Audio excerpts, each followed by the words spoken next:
This is the second update of our Robot in 3 Days challenge.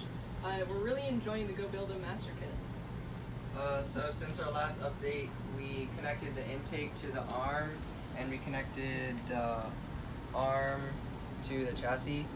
So with the Go Build a Kit, they included a hinge, which makes it easy for the intake to move. And so at the start, it will be right here, and then it will extend over the crater and pick up blocks and balls using the servo, and it will come over and dump them out. And so we also connected the arm to the chassis using the Go rail and sliders, which you screw in and they lock tight into the chassis. So we're almost done with the robot, and we just have to plug in the wires and it'll be good. And I've been working on autonomous, specifically differentiating the cubes from the balls.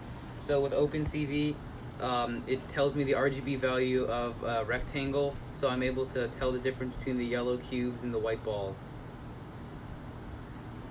Thanks for tuning in.